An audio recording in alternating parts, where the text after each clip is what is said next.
All right, Joe and Mike back again, buildassetsonline.com, how to make 5,000 a month drop shipping. That's what we're going to talk about on today's episode. And of course, Mike, in our usual fashion, we've broken it down to a few simple steps. And we're going to go through what these steps are and how you can go off the rails. And I think we're going to go off the rails a little bit in terms of showing some examples that when we were at a very earlier stage in our online business journey, we're going to show how things were for us and the mistakes we made and the same mistakes we see people making now who are just getting started. Right. So how quickly can you get to $5,000 a month profit drop shipping? That's the question. And of course, everybody wants a direct answer. Oh, 3 weeks, 4 weeks. But in reality, it's never that simple. And yeah, so I made this illustration here, just a quick flow chart on what should happen versus what actually happens, right? So in the green is the direct path. If you're starting from nothing, you know, you're here. And then you have to make a conscious decision to start dropshipping. And of course, as you go through, all the things in red are different pitfalls people fall victim to. And so this is the difference between getting to your first 5K profit in a month, which we've seen our students do, versus people that never get there. Because each time you fall into one of these red buckets, what happens?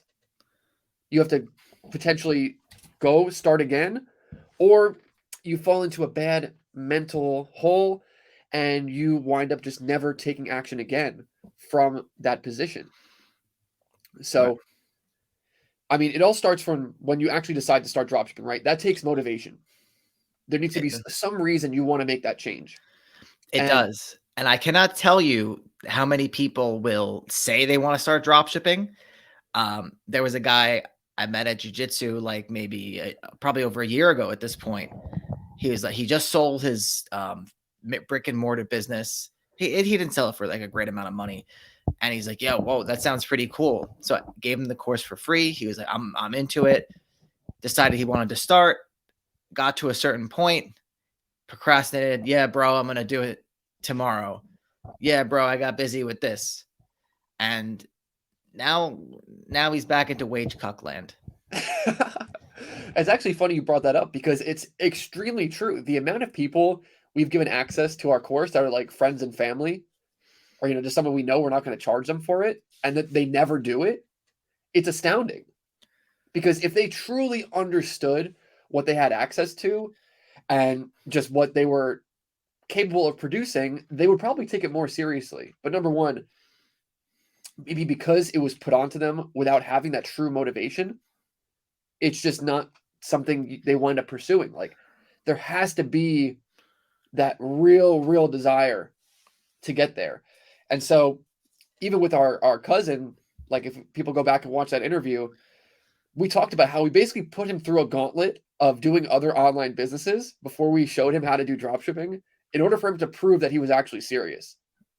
Yeah. Because we knew if we could tell him it and then he could just screw off and never do it. So he had to actually prove he was ready and he had the determination to go forward with it. Long live howtobuildchess.com. He Yes. he made a like some sort of workout lead gen or the affiliate website, how to build chest. And he tried so hard. I mean, he commended him for the effort, but once we saw his effort on that, we knew he was ready for an actually good business model. Yeah, how much effort are you going to put in when failure is nearly guaranteed is really the true show of how likely you are to succeed when you actually get to doing something that has a high chance of success. Yeah. So once you even decide to start dropshipping, maybe you decide, yeah, you're going to do it, and you fall into the procrastination bucket, and you may never get out. You may Yeah. never get out, but maybe in best case, it takes you a couple months to get out. So you finally emerge, and now you're going to pick a niche, and you pick a niche, and you say, all right, I'm going to do bookcases. So you Yeah. say, now what? now the resistance starts building because okay, you've picked it in your head, all the fun, the checklist and everything you can find online for free. The fun has worn off. Now you have to advance and start working and creating a website. Yeah. So people they can get in their head, say, "Oh, maybe bookcase isn't it? Maybe I should just do another checklist. Maybe I should still think about my choice." Yeah. Or maybe you pick a bad niche, and this can come back and haunt you later. Yeah. People do love staying in the ideation phase. That's for sure. Yeah, because it's more fun. It's more. Right.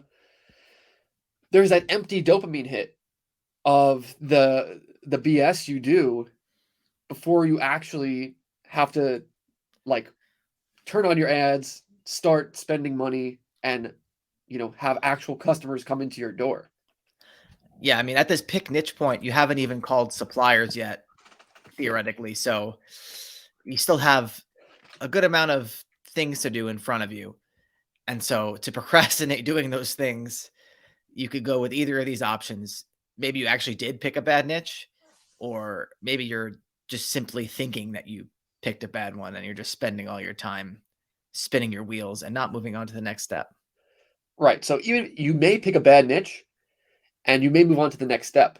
But once we get into these later steps, that may again increase the amount of time it takes to get to 5K profit. So you pick a niche, you get to the create a website step. And like I just want to say, I can't stress how important enough it is to not fall into these traps. It's very critical that you have a good coach and team behind you that has done this before, which is why I suggest you go to buildassetsonline.com/enroll to see if you're a good fit for our program. But enough of that. Anyway, creating the website. So now you create the website. And I could have added another thing in here that you get stuck on some stupid design element and you fall into that trap. But I basically just funneled the failure bucket into your website is terrible. Yeah, and this does happen. I would say that when we have students join us and they have their website set up, and we've even had people say, "Oh, I already have my website set up. So why do I need to join your course because I'm only going to start at these later modules where you're talking about ads. I already created my website." But half the time that, I mean, I would say 90% of the time that this happens, there are so many glaring errors in their website, in their niche, in their angle, in the way they've set things up that it's almost like back to the drawing board. Yeah, I mean, how much effort does Amazon put into changing their website constantly? Wayfair, all these big companies, the idea that you could just have a website and it's up and it's like perfect, it doesn't make sense because even the best of the best are always working on how to make their website better. Listen, our sites aren't perfect by any means, but we have the templates and we guide people to say, this is the 80/20 of what you need to do every single time. Right. And the amount of iterations even we've gone through over the last 7 years on our website, we've changed things up multiple times in order to get to having the best website possible, seeing, what other big websites do that can help us get more sales and Yeah. implementing that. And we just So, give it to people. Poof. There you go. 7 years of my life. Take it. yeah, yeah. And so maybe you create a website and you call suppliers, whatever, and you get to the point where you're ready to run ads. And now what happens? You turn the ads on. Are you at 5K profit immediately? Probably not. Well, it can depend how bad you botched up the steps before this. Like I said, if you've picked a bad niche, made a bad website, it's just not going to work downstream. You're going to be wasting and losing money. And we've seen people get to this stage on their own and then come to us and wonder why things aren't working. And most of the time, I mean, yeah, it is the ads. It is the ads, but a lot of time we got to take a few steps back. Well, of course, yeah, you're so close to the 5K profit, but your ads are a big piece, but it's not the entire piece, right? Because if your website is terrible, you're running ads. If you could have a sale that can make you $1,000, $2,000, but you don't have the right elements on your page, so the customer contacts you and maybe they just have one question before they go through and they finish the checkout, but they never get to ask you the question because your website is terrible. They don't know how to contact you. They're not incentivized to contact you. They're not incentivized to purchase with you versus somebody else. That customer never buys with you. You never get that $2,000. Or Usually, Mike, though, I want to say this is that a lot of times what it comes down to is a bunch of little things. It's like the death by a thousand cuts mhm, situation. Maybe there's, and they're all such easy things to fix usually, but they're not obvious to the newbie. They don't just stand out to you if you're just getting started. So especially with a complex platform like Google Ads, especially when you're going and setting up your website on Shopify and you're clicking around and you just found the editor and you're just trying to, you know, do so many like little things that you you lose sight of the forest from the trees or whatever it is. I mean, the amount of people I speak with that lose money because they don't even know how to navigate the ads account is way higher than you'd think. Oh, I think it's high. Yeah, it's very very high. But like you said, it's death by a thousand paper cuts because yeah, maybe your website is bad or maybe your website is decent, but the suppliers you've picked are poor or the way you've constructed the angle of your site is poor.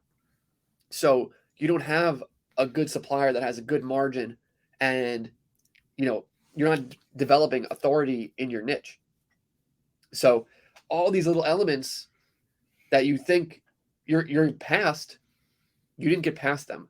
And in fact, they're holding you back from getting that 5K.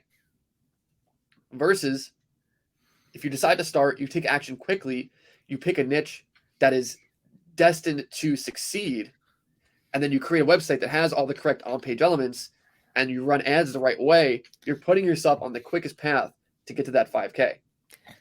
Yeah, and all you need is it's the mindset of some of the people that we've interacted with, people that email us, wanting to get into our program. A lot of times their mindset is they're going to just figure it all out on their own. And it usually doesn't happen because the truth is that we didn't figure it out all on our own. Because if you go back to 2014 when we got started making money online, we've probably spent over $100,000 in courses Yeah. that got us to where we are today. And I also want to say this. I know that there's a lot of talk on YouTube about or whatever on anywhere. Like, oh, you sell a course, like selling courses is not good. Everything's available for free. I am a huge proponent of selling courses because we bought so many courses and I know how powerful they could be. And I don't like to, I defend the concept because all the courses that we've bought and implemented were just a million times more powerful than like my master's degree college education. And I Yeah. mean that totally sincerely. Buying random courses online from random people, I've learned and made way more money than college. Yeah. And speaking of 2014, Joe, why don't we get into an example of a time that we thought we were doing something right, but basically we fell into this trap. This is one of our first attempts at Yeah. making money online. I think you were already doing the arbitrage thing. I don't Yeah. know where we were in the journey at this point, Yeah. but we're gonna have a live look at one of our failures from our early days. So our execution wasn't there. We probably didn't have the correct motivation to um, do this method we're going to talk about. And I don't know if we have, like paid for a course on this or if it was like super cheap or if it was free or what it was. I think it was honestly like a $29 course or something. And if I remember correctly, so this is there was a program called FP Traffic. And the idea is you basically use it as a Facebook fan page scheduler to create like a fan page. And so what happens is that this is, I believe, the fan page of the guy who made FP Traffic. He made the program, and he made this fan page as an example. And I looked at this recently. This is like 8 years later, and it's amazing to see that this fan page is still running. And it's just stuff about Always Sunny in Philadelphia, and he monetizes it by linking to like Amazon, like the episodes where you could buy the episodes. He links to like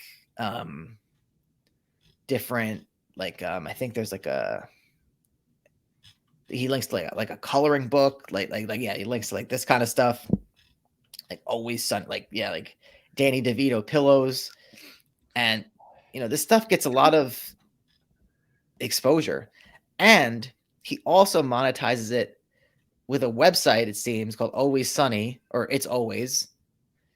And some of these posts have, it's almost 1 million views on this post from social traffic.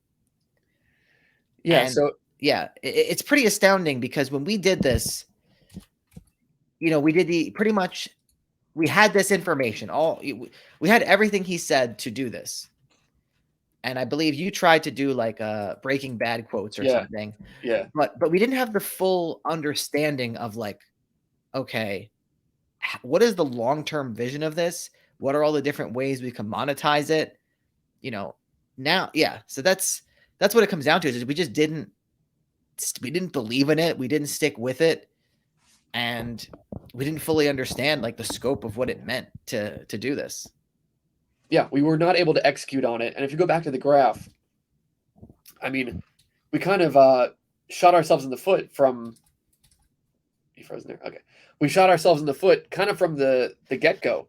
Like when we decided to do the business model, we were in the wrong frame of mind. We definitely did not have the proper motivation to see it through all the way to the end.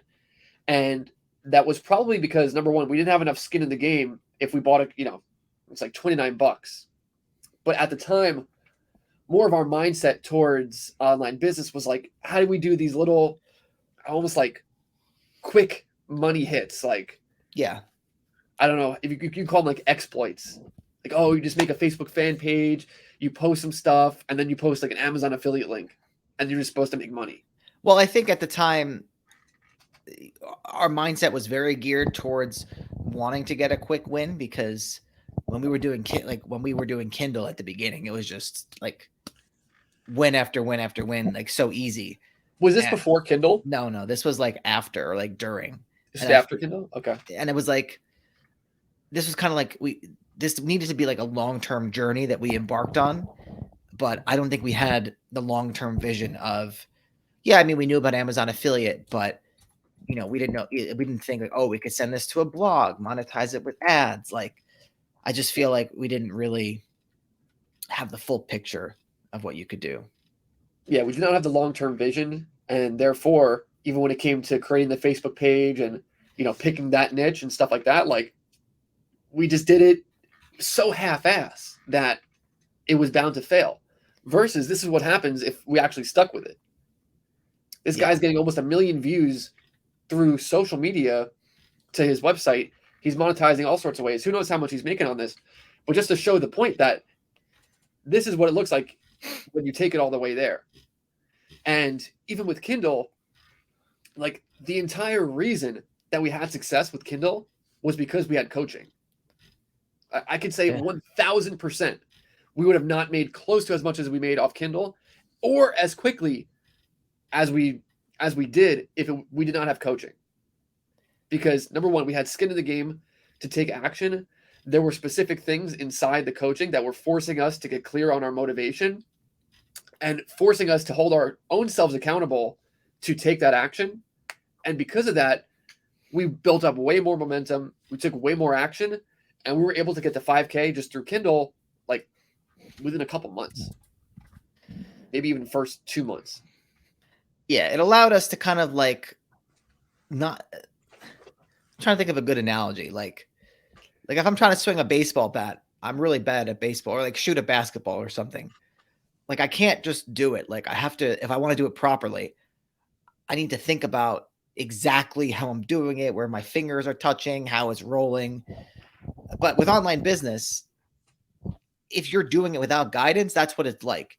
Like you really gotta hesitate and think and procrastinate about every step you're doing versus just getting assistance. And then it's more, I don't want to say it's on autopilot, but there's less guesswork and you can actually focus on doing the essential steps than thinking about them. And that's the key. Yeah, because the guesswork will kill you. If you don't realize, if you don't know where the ship is leaking from, it's like, what do? You have no choice but to abandon ship. Versus if someone's telling you, hey, it's just leaking right here, just patch this up, then you patch it up and you're good to keep moving forward. Yeah, So absolutely. we'll wrap it up. This video is not to say that, you know, Kindle or this other method are like something we recommend, because we do think high ticket dropshipping is the best and the easiest way to get to 5K, but also generate an asset and you can sell for six figures. So if Yeah. you want coaching potentially on how to do this, how we've created assets through dropshipping that we've sold for six figures, a total of over $1 million in dropshipping sites sold, you can go to buildassetsonline.com/enroll, see if you're a good fit. Anything else to add, Joe? Yeah, I just want to reiterate one more time. Why do we push drop shipping on this channel? Why do we have a drop shipping course? It's because out of all the business models we've done, drop shipping has been the most life-changing one for us. And we see our students, following in our footsteps every day. It's just that simple. There's no just the mechanism of how it works. There's no other business model where the risk is so low. I don't want to say the risk is nothing, but compared to any other business out there, the risk is super low and the reward is super high. That's just what it comes down to. And I think the reward is going to get even higher as we move into AI land, when Google starts giving AI answers in the SERPs and then recommending products from its AI in the search engine results. I mean, I think just the way things are going, my prediction is that this is going to be one of the most future-proofed business models out there. Yeah. Low risk, high margin, and like you said, Joe, having products that you can sell is the best hedge you can have to deal with AI as it becomes more relevant, because AI cannot ship and fulfill a product to you. That it will probably be that'll be the last thing that goes. Yeah, and super sustainable. We've been doing this since 2015, coming up on 10 years maybe. So that's it. Buildassetsonline.com/enroll. See if you're a good fit for our coaching program. Take it or leave it. But as always, take it easy.